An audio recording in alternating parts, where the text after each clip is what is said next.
Bonjour à tous, j'espère que vous allez bien, j'espère aussi que vous n'avez pas trop chaud.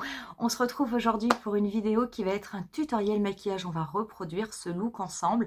Ça faisait un petit moment que je ne vous avais pas fait de vidéo avec la palette nouveau d'Anastasia Beverly Hills. C'est une palette que j'adore, vous le savez.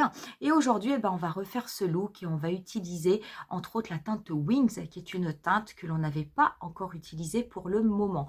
On va faire un maquillage complet ensemble, vraiment un step by step, et vous verrez, du coup je vais adapter un petit peu les produits pour mon teint par rapport au temps, parce qu'il fait quand même très très chaud. Du coup je ne vais pas mettre un fond de teint, je vais plutôt mettre une CC crème, voire même plutôt une CC water, puisque je vais utiliser des produits d'Herborian.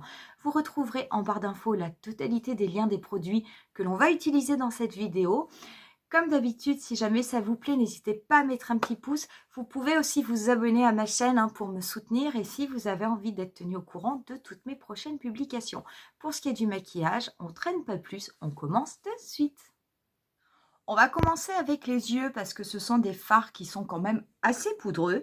Et je vais tout d'abord appliquer une base, c'est le Shadow et Liner Primer Ultimate de NYX.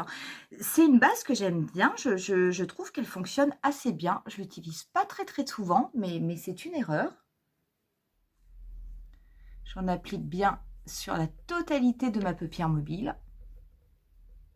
Je me suis rapprochée. Pour ce tutoriel, je vais prendre tout d'abord un pinceau 228 de Zoeva et je vais prélever la teinte Fleur qui va être ma teinte de transition. Donc bon, c'est très poudreux comme d'habitude. Je vais appliquer cette couleur avec des mouvements de va-et-vient du coin externe au niveau du coin interne. Je vais l'appliquer au niveau de mon pli paupière et juste un petit peu au-dessus, puisque j'ai une paupière tombante.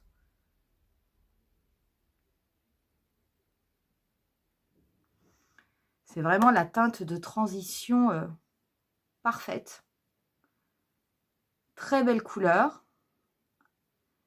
Pigmentée, mais pas trop.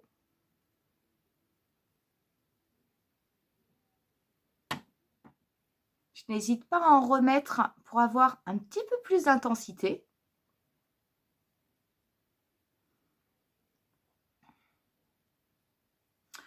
Je prends ensuite un pinceau MAC 217. Je vais prélever la teinte Liberty, qui est vraiment une de mes teintes préférées de la palette. C'est cette teinte kaki mat qui est vraiment extrêmement belle. Je vais l'appliquer au niveau du coin externe, au niveau du dernier tiers de ma paupière mobile. Donc je vais l'appliquer en tapotant. Et je vais ensuite la dégrader sur place, donc avec des petits mouvements circulaires. Et je vais la remonter au niveau de mon pli paupière, mais naturel cette fois-ci. Donc je ne vais pas du tout recouvrir la teinte de transition.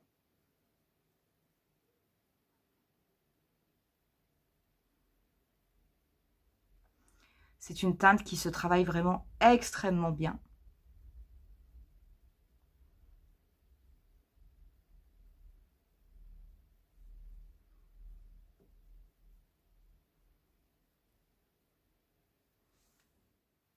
Je n'hésite pas à bien la travailler au niveau du coin externe, à la remonter un petit peu parce que justement, j'ai une paupière tombante. Et par contre, après, avec ce qui me reste sur le pinceau, je fais juste quelques mouvements de va-et-vient au niveau de mon pli paupière pour ramener un petit peu la couleur. Voilà, je vais rester comme ça avec la teinte mat. Je vais maintenant passer au niveau des teintes irisées. Je voulais les travailler mouillées. Pour ce qui est de la paupière supérieure, je vais travailler les fards secs. Je viendrai par contre les travailler mouillées au niveau du ras de cils inférieur. Et finalement, je vais prendre la teinte Hope. Donc, je vais me servir d'un pinceau MAC 242. Je vais prélever cette teinte qui est kaki aussi, mais métallisée. Et je vais l'appliquer au niveau du centre de ma paupière mobile. Et je vais la dégrader avec la teinte Liberty que j'ai mis au niveau du dernier tiers de ma paupière mobile. On pourrait bien entendu travailler ces fards au doigt, Moi, je les trouve vraiment très, très intenses et finalement, au pinceau, je trouve que le résultat est très, très beau. Mais sachez qu'au doigt, ça fonctionne aussi extrêmement bien.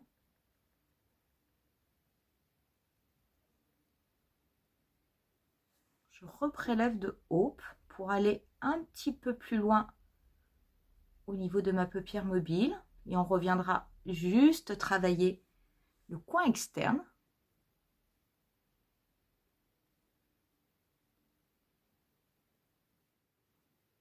Je reprélève un petit peu de teinte Liberty pour bien accentuer le coin externe de mon maquillage.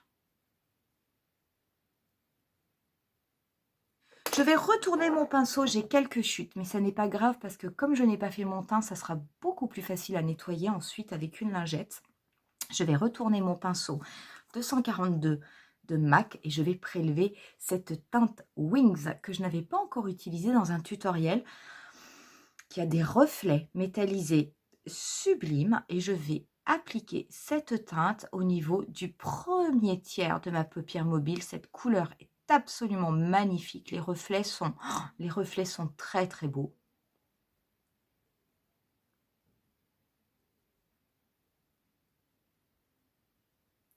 Pareil, je vais bien la fondre avec la teinte Hope.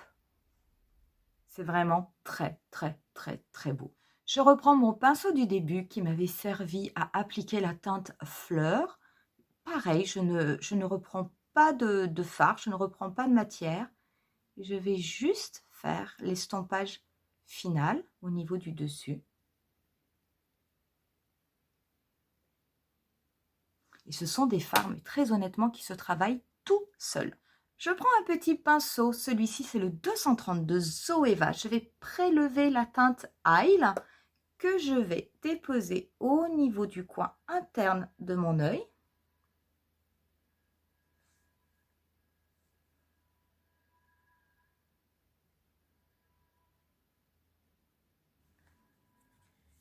Et pour ce qui est du travail de la paupière supérieure, on en aura terminé. Je vais prendre une petite lingette simplement pour nettoyer. Et vous voyez, il y a quand même des chutes, hein. Donc, ce sont de très bons fards. C'est une super qualité, mais c'est vrai qu'ils sont poudreux. Ils font des chutes. Et de plus en plus, avec cette palette nouveau, je préfère faire d'abord les yeux. Et je m'occupe du teint ensuite. Pour le teint, je vais appliquer tout d'abord aujourd'hui le Strobe Cream de chez MAC. Le mien, il est en teinte Gold Light. Alors, j'aime beaucoup ce produit parce qu'il est vraiment lumineux, mais pas trop. Et que ma peau mixte, finalement, le supporte extrêmement bien. Pour la peau, je ne vais pas appliquer de fond de teint. Il fait quand même très très chaud. On est dans une semaine qui est annoncée de canicule. Il fait quand même 35 degrés dehors. Donc bon, on va y aller quand même mollo. Et je vais appliquer la CC Water d'Herborian. Je vous l'avais présentée, je crois que c'était l'année dernière. Et je l'utilise extrêmement peu, mais en fait, je l'aime beaucoup. C'est vrai que quand il fait très chaud, elle a quand même tendance à améliorer le grain de peau et ça reste quelque chose d'assez léger. Donc moi, ma peau le supporte très très bien. Quoi qu'il en soit, comme j'ai une peau mixte, je viens poudrer par-dessus. Et c'est vrai que du coup, comme je poudre, quand il fait chaud comme ça, je vous avoue que je n'ai pas forcément envie d'avoir énormément de produits sur la peau. Parce que bon, ben, même avec de super produits, au bout d'un moment, on commence quand même à transpirer dessous. Donc, je trouve que ce produit est très, très bien. Je vais quand même mettre un anti-cerne parce que ça, c'est absolument indispensable. Mais en tout cas, au niveau de la peau, bah, ce petit perfecteur d'Herborian, donc qui est ce gel hein, avec ces petites billes, moi, je trouve qu'il est très, très bien et même qu'il est nettement suffisant. Donc, j'en applique bien partout. Donc, voilà. J'ai gardé mon teint, a gardé la luminosité que j'ai eue grâce au Strobe Cream de MAC. Mais du coup, avec ce produit-là, j'ai quand même un grain de peau qui est amélioré. Et on va pouvoir passer à l'étape suivante. L'étape suivante, ça va être l'anti-cerne. L'anti-cerne, par contre, ça, je vous le dis souvent, je ne sors jamais sans anti-cerne. Je vais me servir de l'anti-cerne Dior Backstage. Donc, le mien, il est en teinte 2N. Je vais en appliquer pas énormément, par petits points au niveau de mon dessous d'œil. Je prends ensuite mon pinceau 57 de chez Sephora, qui est un pinceau anti-cerne que j'aime beaucoup. Et je vais travailler le produit. Ça, c'est vraiment un pinceau que j'aime beaucoup.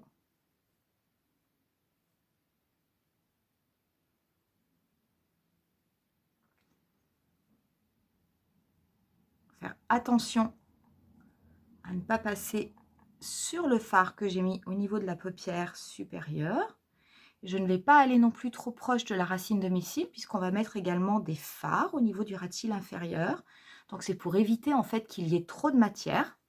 Voilà pour l'anti-cerne. Pour la poudre, je vais me servir de la poudre libre fixante de Sephora que je vous avais présentée il y a quelques mois.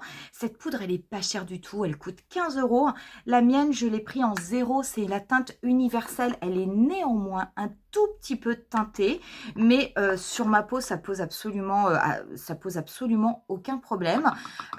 Je trouve que c'est vraiment une poudre qui est de très très bonne qualité compte tenu du prix parce que c'est vraiment, vraiment pas cher. Mais j'aime assez les poudres Sephora. J'avais d'ailleurs en poudre, moi, la poudre compacte. Et je voulais essayer celle-ci, mais elle est vraiment très très bonne. Donc je vais balayer tout mon visage avec. Je vais bien insister au niveau de la zone médiane. Je vais légèrement balayer au niveau de mon dessous d'œil.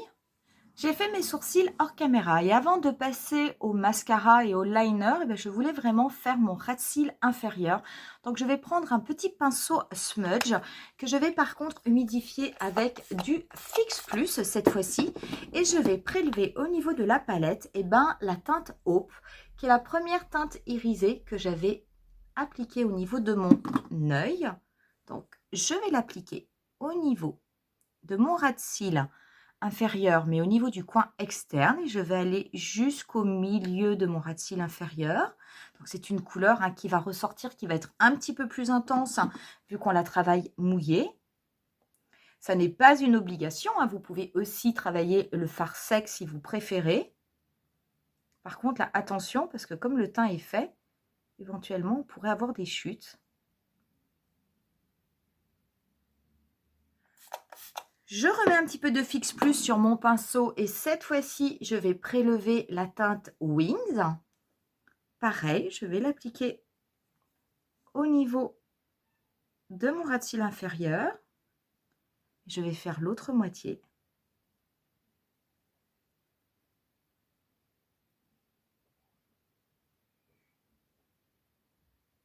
Je prends ensuite un pinceau MAC 221 qui est un pinceau estompeur mais qui est quand même beaucoup plus fin. Je prélève la teinte fleur et je vais légèrement estomper, mais alors dessous les couleurs irisées que j'ai mis au niveau de mon dessous d'œil. Vraiment, ça va faire l'estompage final. Voilà pour le travail des fards. Je vous assure que cette teinte Wings, vraiment, elle change tout au niveau du regard. Je vais m'occuper des muqueuses et du coup je voulais appliquer un crayon qui soit un petit peu kaki aussi. Je vais me servir du crayon Jungle de chez Make Up For Ever. C'est le Aqua Resist Smoky Shadow. J'aime beaucoup ces crayons, ils sont très gras, ça glisse très bien et alors en plus ils ont une tenue, ils tiennent toute la journée. Je vais appliquer ce crayon au niveau de ma muqueuse inférieure et un petit peu au niveau de ma muqueuse supérieure. Pour le mascara, je vais appliquer le 3D Giga de MAC. C'est un mascara que j'aime énormément. Je trouve que d'ailleurs la brosse permet de vraiment très très bien peigner les cils. Et en plus, ça apporte un beau volume.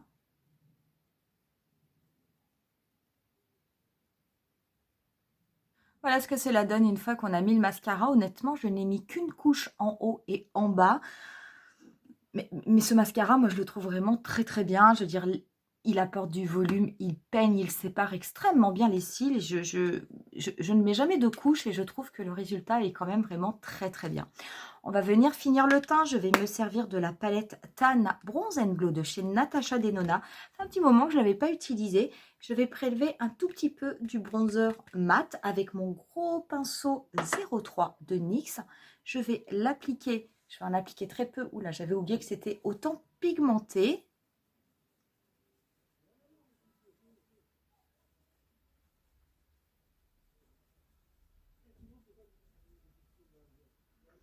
Je vais en appliquer également un petit peu au niveau du front avec ce qui me reste sur le pinceau.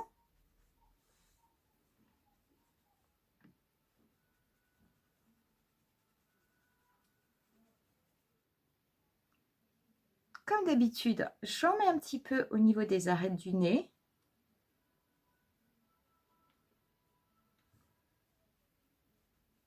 Et je vais faire le contour de mon visage. Le blush, je vais me servir d'un blush de chez Sephora. Celui-ci, c'est le numéro 15. Et celui-ci, qui est un petit peu plus tendre, c'est le numéro 2. Je vais les mélanger. En fait, ça va me faire comme une teinte un petit peu pêche.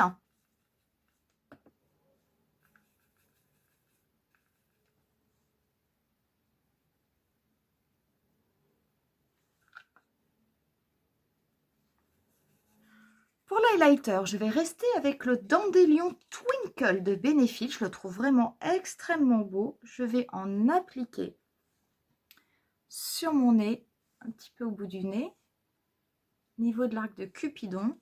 Je vais en mettre un petit peu au niveau du coin externe. Je vais bien l'étirer en direction de ma tempe, le fondre avec le blush.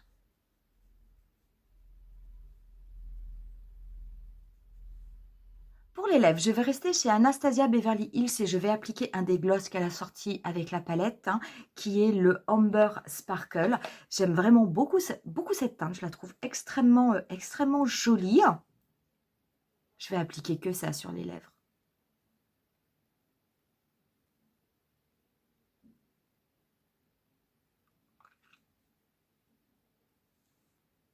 Je vais mettre un petit peu de fixateur.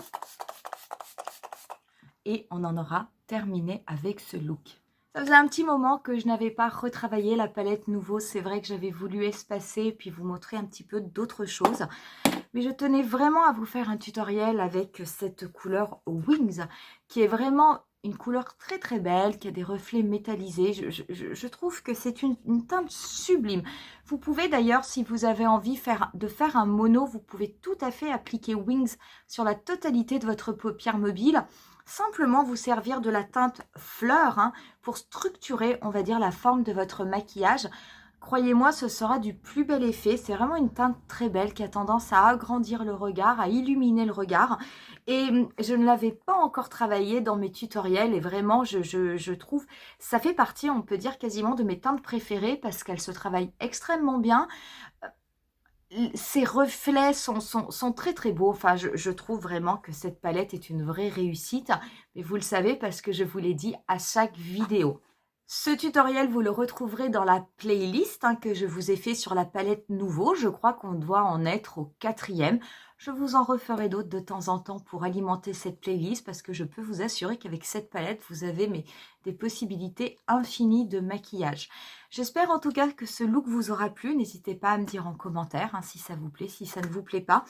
Pensez bien, c'est vrai que pour le teint, vous voyez, quand on regarde mon teint, je veux dire, le teint est fait, il n'y a absolument aucun problème. Et pourtant, je n'ai pas utilisé de fond de teint, j'ai utilisé uniquement la CC Water.